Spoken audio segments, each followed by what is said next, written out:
So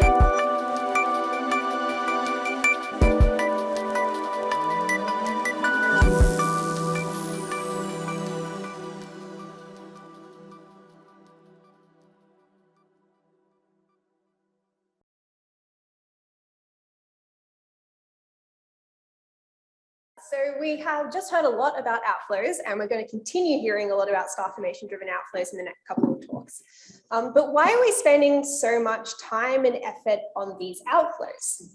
Well, it's because by studying star formation-driven outflows, we can start getting a handle on one of the remaining problems which we have in galaxy evolution, which is that star formation is too slow.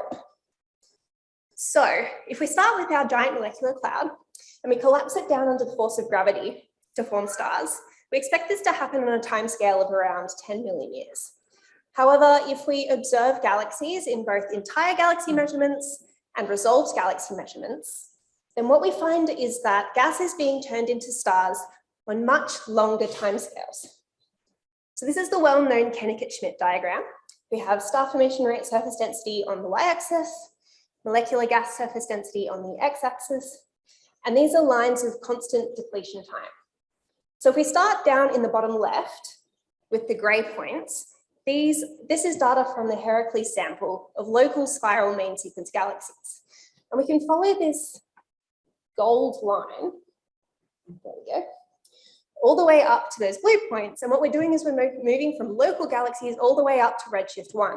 And they all fall along this line of constant depletion time, which is around 2 gigayears. This is orders of magnitude longer than we expected from our freefall timescale. Even if we look at the most intense starbursting galaxies in our universe, up here, we find that they have depletion times of around 0.1 gigayears. This is still orders of magnitude longer than we expected from our freefall timescale. So firstly, there has to be something which is slowing down the star formation and preventing it from going as fast as we expected. And secondly, there must be something which is stopping these starbursting disk galaxies from going absolutely crazy and reaching those really short depletion times with runaway star formation. And we think that something is stellar feedback. So stellar feedback works in 2 ways. Firstly, young massive stars and supernovae push gas around the galaxy disk, creating turbulence, and this acts against the gravity. This is called pressure regulation. Secondly, stellar feedback drives star formation outflows, which physically remove gas from the galaxy. This means that it's no longer available to be turned into more stars. And so on the right here, we have a picture of M82. This is a famous and very well studied star formation driven outflow galaxy. In fact, the majority of the models which we have of how star formation driven outflows work are all based on M82.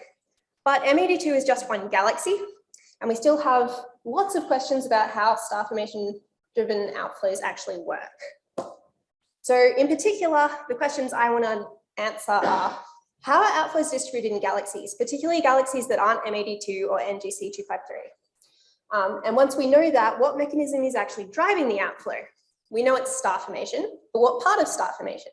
Is it the supernovae? Is it the young massive stars? And how do those outflows then affect the star formation that's going on within the galaxies? How is the outflow actually affecting the galaxy's position on the Kennickett-Schmidt diagram? And so this is where DUVET comes in. So as Dee said, DUVET is a sample of starbursting disk galaxies in our local universe, which we've been observing with KCWI on Keck. And we're using our resolved observations of these galaxies to study star formation-driven outflows in our local universe. But before we go haywire on all of the DUVET galaxies, we've got to make sure that our processes and the way that we're actually observing outflows are in a way that we can actually trust. And so I have been concentrating on one galaxy. This is IRAS-08. It is a starbursting disk galaxy at a redshift of 0.02. And it has a starbursting ring in the center. And so when we observe starbursting disk galaxies like IRAS-08, what we're doing is we are observing the outflow straight down the barrel or we're looking straight down the cone of the outflow. And so this means that we observe firstly emission from the galaxy. This is very bright. And secondly, emission from the outflow itself as the gas moves towards us and is therefore blue shifted with respect to the emission from the galaxy. That emission from the outflow is also very faint. It can be 50 to 100 times fainter than the emission from the galaxy itself. And it can be quite broad because there's a lot of turbulence happening within the outflow. And so these two things add together, and what we end up with is an asymmetric observed emission line. And we can then decompose this using two Gaussians to get back our galaxy and outflow components. But when we observe face-on galaxies like this, with instruments like KCWI, we're not just getting one sight line, we're getting hundreds of resolved sight lines for each galaxy. And so we need to not just assume that every single sight line actually contains an outflow. We need a better way to understand which ones contain outflows and which ones do not contain outflows. And so I have been working on a procedure to do this. It uses Bayesian information criterion to decide whether an emission line actually requires two Gaussians or whether it only requires one. Now we have this procedure. What we can do is look at our galaxy with it. And so what we are finding in IRAS 08 is that there are outflows across the entire face of the galaxy. While the majority of the mass is outflowing from the center of the galaxy, we do see evidence for outflows across the entire face, even out to like R90, which is really cool. Now that we have this spatially resolved information, we can compare that to the underlying galaxy properties. And what we find is that supernovae are driving our outflows. So this is a plot of maximum outflow velocity against the star formation rate surface density. These are two subgrid physical models, which are used in simulations to drive outflows. And what we find is that our data is consistent with the energy-driven model. Now we can look at how these outflows are actually affecting the star formation. So this is back to our Reichardt-Schmidt diagram.